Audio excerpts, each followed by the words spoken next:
भारत का पहला hydrogen fuel आधारित ट्रेन स्टेशन किस शहर में शुरू हुआ है? भारत का पहला हाइड्रोजन फ्यूल आधारित ट्रेन स्टेशन किस शहर में शुरू हुआ है? इसका जो राइट आंसर है ना, वो आएगा भोपाल। इसका राइट आंसर क्या आएगा? भोपाल। भोपाल रेलवे स्टेशन पर पहली बार, यानी भोपाल जो रेलवे स्टेशन है एमपी में, उसमें पहली बार हाइड्रोजन से चलने वाली ट्रेन की सुविधा शुरू की गई है। ये पहली बार शुरू की गई, इसलिए इम्पोर्टेंट हो जाता है, काफ़ी चर्चा में भी रहा था। दोस्तों, ऑलरेडी हमने करंट अफेयर और इंडिया जीके की 9-10 क्लासेस डाल दी हैं, एक बार जाके जरूर देखना। जो प्रीवियस क्वेश्चन है, जो हर क्वेश्चन इंडिया जीके का जो 6-7 बार रिपीट हो चुका है विभिन्न एग्जाम में, पैरामेडिकल से एग्जाम में, और करंट अफेयर्स की जो काफ़ी चर्चा में बने रहते हैं, जो छपने के काफ़ी चांस रहते हैं, वो क्वेश्चन मैं करवा रहा हूँ, वो सीरीज़ में करवा रहा हूँ। आप सपोर्ट करना, जो नए हैं चैनल को सब्सक्राइब करना, प्यारा सा कमेंट करना और लाइक करना। क्योंकि जो मिडिल क्लास फैमिली के जो स्टूडेंट होते हैं, जो 1500-2000 रुपये कोचिंग या ऑनलाइन कोचिंग के लिए अफोर्ड नहीं कर पाते, उनके लिए मैंने फ्री में हॉस्पिटल सर्विस के ऑलरेडी मैंने 27 टॉपिक कंप्लीट करवा दिए हैं। तो एक बार जाके जरूर देखना। उनके क्वेश्चन व्हाट्सएप ग्रुप मैंने बना रखा है, वहाँ मैं डालता हूँ। जो व्हाट्सएप ग्रुप से नहीं जुड़ा है वो कमेंट में बता देना कि मेरे को पीडीएफ चाहिए, मैं आपको ग्रुप में जोड़ दूंगा। चलो हम नेक्स्ट क्वेश्चन की शुरुआत करते हैं। हाल ही में किसे यूनेस्को पीस प्राइज 2025 से सम्मानित किया गया है? यानी यूनेस्को पीस प्राइज 2025 सम्मानित जो किया गया है, इसका जो राइट आंसर है वो आएगा डॉक्टर एस जयशंकर। यानी हमारे जो विदेश मंत्री हैं वर्तमान में, डॉक्टर एस जयशंकर है। इनको वैश्विक कूटनीतिक में योगदान के लिए, यानी किसमें, वैश्विक कूटनीतिक में योगदान के लिए यूनेस्को पीस प्राइज 2025 सम्मानित किया गया। इतना से याद कर लेना कि यूनेस्को पीस प्राइज 2025 से किसे सम्मानित किया गया है? डॉक्टर एस जयशंकर को। आगे हम बात करें, भारत टैक्स 2025 एक मेगा टेक्सटाइल इवेंट किस शहर में आयोजित हुआ है? यानी भारत टैक्स 2025 एक मेगा टेक्सटाइल इवेंट है, वो किस शहर में शुरू हुआ है? इसका जो राइट आंसर है वो है दिल्ली। यह भारत का सबसे बड़ा टेक्सटाइल एक्सपो है जो दिल्ली में आयोजित हुआ है। कहाँ आयोजित हुआ है? दिल्ली में। आगे हम क्वेश्चन की शुरुआत करें। किस राज्य ने हाल ही में मुख्यमंत्री कृषक समृद्धि योजना शुरू की है? यानी किस राज्य ने हाल ही मुख्यमंत्री कृषक समृद्धि योजना जो शुरू की है, इसका जो राइट आंसर है वो क्या है? छत्तीसगढ़। यह योजना किसानों को उन्नत बीज, सिंचाई और विपणन सहायता देने के लिए छत्तीसगढ़ में शुरू की गई है। यानी काफ़ी चर्चा में जो बने रहते हैं करंट अफेयर के, वो ही मैं करवा रहा हूँ कि समय का अभाव है एम्स में। ऑलरेडी हमारे पास ओनली 15 दिन से भी कम टाइम बचा हुआ है, इसलिए जो इंपॉर्टेंट वही हम कवर कर पाएंगे। ज़्यादा के चक्कर में आप भी मत पढ़ना। आगे हम बात करें, हाल ही में किस भारतीय वैज्ञानिक को भारत रत्न 2025 देने की घोषणा की गई? यानी भारत का ऐसा कौन सा वैज्ञानिक है जिसे भारत रत्न 2025 देने की घोषणा पहले की जा चुकी है? इसका जो राइट आंसर है वो है एम एस स्वामीनाथन। इसका right answer M S Swaminathan. Bharat में हरित क्रांति के जनक माने जाने वाले स्वामीनाथन को मरणोपरांत यह सम्मान दिया गया। अब इसमें दो क्वेश्चन बन गए। एम एस स्वामीनाथन को भारत रत्न 2025 देने की घोषणा की गई है। दूसरा, हरित क्रांति के जनक कौन है? M S Swaminathan. इस दोनों दोनों तरफ से क्वेश्चन पूछ सकता है, क्योंकि चर्चा में है तो कैसे भी क्वेश्चन पूछ सकता है। आगे हम बात करें, भारत की पहली महिला चीफ ऑफ डिफेंस स्टाफ कौन बनी है?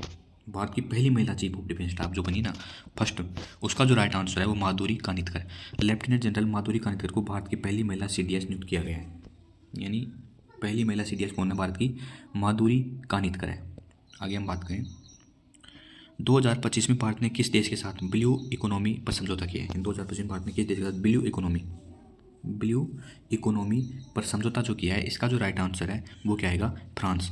भारत और फ्रांस ने समुद्री संसाधनों के सतत उपयोग को बढ़ावा देने के लिए ब्लू इकोनॉमी पर समझौता किया है। भारत और फ्रांस के बीच कौन समझौता हुआ है? ब्लू इकोनॉमी समझौता भारत और फ्रांस के बीच हुआ है। आगे हम बात करें, भारत का पहला क्वांटम कंप्यूटिंग रिसर्च सेंटर किस संस्थान में शुरू है? यानी भारत का पहला है, इसलिए इंपॉर्टेंट हो जाता है कि भारत का पहला क्वांटम कंप्यूटिंग रिसर्च सेंटर किस संस्थान में शुरू हुआ है? इसका जो राइट आंसर है वो क्या है? आईआईटी मद्रास। क्वांटम टेक्नोलॉजी में भारत की क्षमताओं को बढ़ाने के लिए आईआईटी मद्रास ने शुरू किया है। किसने शुरू किया है? आईआईटी मद्रास ने। आगे हम बात करें, भारतीय संविधान में कितनी भाषाओं को 8वीं अनुसूची में शामिल किया? इन भारतीय संविधान में 8वीं अनुसूची में कितनी भाषाओं को शामिल किया गया है? इसका जो राइट आंसर है वो 22।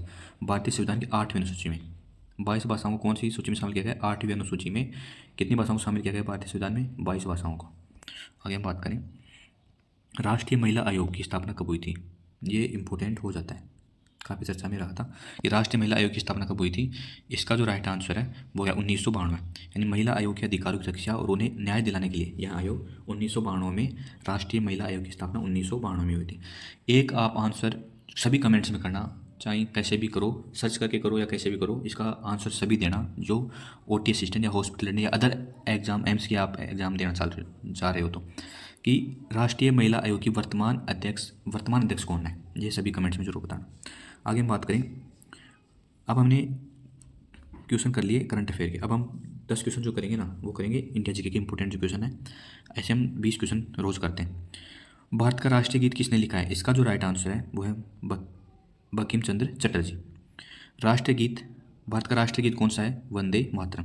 इसके लेखक कौन है, बंकिम चंद्र चट्टोपाध्याय ने 1870 के दशक में आनंदमठ उपन्यास में लिखा है। अब इसमें क्या क्या याद करना है आपको, क्वेश्चन आज तक कौन कौन सा बना आपको, तो देखो इसमें जो क्वेश्चन बना है वो पहले बनाया कि भारत का राष्ट्रीय गीत कौन सा है, वंदे मातरम। किसने लिखा है, बंकिम चंद्र चट्टोपाध्याय ने। कौन से उपन्यास में लिखा है, आनंदमठ में। यानी वंदे मातरम कौन से उपन्यास में लिखा गया है, आनंदमठ में। ये इस तरीके से 3 क्वेश्चन आज तक काफ़ी बार रिपीट हुए हैं। आगे हम बात करें, पंचायती राज व्यवस्था सबसे पहले किस राज्य में लागू हुई थी। यानी जो 3-4 साल से कंपटीशन एग्जाम की तैयारी कर रहा है उसने भी ये क्वेश्चन काफ़ी बार देखा होगा कि पंचायती राज व्यवस्था सबसे पहले किस राज्य में लागू हुई थी। इसका जो राइट आंसर राजस्थान है, और राजस्थान में कौन सा, नागौर। 2 अक्टूबर, ये डेट याद रखना। पंचायती राज व्यवस्था राजस्थान में सबसे पहले, भारत में राजस्थान में लागू की गई थी, नागौर में सबसे पहले कब लागू की थी, 2 अक्टूबर 1959 को। ये डेट याद रखना, 2 अक्टूबर 1959। आगे हम बात करें, भारतीय अंतरिक्ष अनुसंधान संगठन इसरो का मुख्यालय कहाँ स्थित है। यानी इसरो काफ़ी चर्चा में रहता है, काफ़ी सैटेलाइट लॉन्च करता रहता है। तो भारतीय अंतरिक्ष अनुसंधान संगठन इसरो का जो मुख्यालय है वो कहाँ स्थित है, बेंगलुरु में। इसरो का मुख्यालय बेंगलुरु कर्नाटक में, और इसकी स्थापना याद रखना 1969 में की गई थी। इसरो का मुख्यालय बेंगलुरु कब की गई थी, 1969 में। आगे हम बात करें, भारत का पहला उपग्रह आर्यभट्ट कब प्रक्षेपित किया गया। भारत का पहला जो उपग्रह कौन सा है, आर्यभट्ट है। भारत का पहला उपग्रह कौन सा है, आर्यभट्ट कब प्रक्षेपित किया गया था। तो इसका जो राइट आंसर 1975 में। आर्यभट्ट को 19 अप्रैल 1975 को सोवियत संघ से प्रक्षेपित, यानी USA से रूस से प्रक्षेपित किया गया था आर्यभट्ट को 19 अप्रैल 1975 को। आगे हम बात करें, गीता रहस्य पुस्तक किसने लिखी थी। गीता रहस्य पुस्तक जो लिखी थी, इसका जो राइट आंसर है बाल गंगाधर तिलक ने। गीता रहस्य पुस्तक किसने लिखी थी, बाल गंगाधर तिलक ने। आगे हम बात करें, भारत के पहले राष्ट्रपति कौन थे, डॉक्टर राजेंद्र प्रसाद। डॉक्टर राजेंद्र प्रसाद 1950 से 1965 तक भारत के राष्ट्रपति रहे और 2 बार इस पद पर रहे। तो इस 3 क्वेश्चन बना आज तक इसमें, कब तक रहे, 1950 से 1965 तक। कौन थे पहले राष्ट्रपति, डॉक्टर राजेंद्र प्रसाद। कितनी बार रहे, 2 बार रहे। आगे हम बात करें, गुलामी के दिन पुस्तक किसने लिखी थी, जवाहरलाल नेहरू ने। यह पुस्तक 1944 में अहमदनगर किले में जेल के दौरान लिखी गई थी। बस इतना सा याद रखना, इसमें जहाँ तक ये क्वेश्चन बना वो ये है, गुलामी पुस्तक किसने लिखी है, जवाहरलाल नेहरू ने लिखी है। आगे हम बात करें, भारत में हरित क्रांति की जनक किसे कहा जाता है, MS स्वामीनाथन। हरित क्रांति का जो दशक था वो कौन सा था, 1960 से 1970 के दशक में गेहूं और धान की उच्च उत्पादकता के इसमें लाकर कृषि उत्पादन बढ़ाया था। तो इसमें 3 क्वेश्चन बना था, दशक 1960 से 1970, कौन सी फसल, गेहूँ और धान, MS स्वामीनाथन। बस 3 प्रकार के क्वेश्चन बनाए। आगे बात करें, भारत का सबसे बड़ा राज्य क्षेत्रफल के आधार पर कौन सा है, राजस्थान है, सबको पता है। राजस्थान का क्षेत्रफल लगभग 3,42,240 वर्ग किलोमीटर है, जो भारत का सबसे बड़ा राज्य है क्षेत्रफल में। ये आंकड़ा याद रखना, 3,42,240 वर्ग किलोमीटर। मेक इंडिया अभियान किस वर्ष शुरू हुआ था। मेक इंडिया अभियान जो शुरू हुआ था वो कब शुरू हुआ था, 2014 में शुरुआत किसके द्वारा शुरू किया गया था, नरेंद्र मोदी के द्वारा। यह अभियान 25 सितंबर 2014 को प्रधानमंत्री नरेंद्र मोदी द्वारा शुरू किया गया था, जिसका उद्देश्य विनिर्माण क्षेत्र को बढ़ावा देना था, मेक इन इंडिया। ये इंपॉर्टेंट क्वेश्चन हमने कर लिए हैं। जो नए हैं चैनल को सब्सक्राइब कर देना, प्यारा सा कमेंट कर देना, लाइक कर देना, शेयर कर देना। धन्यवाद।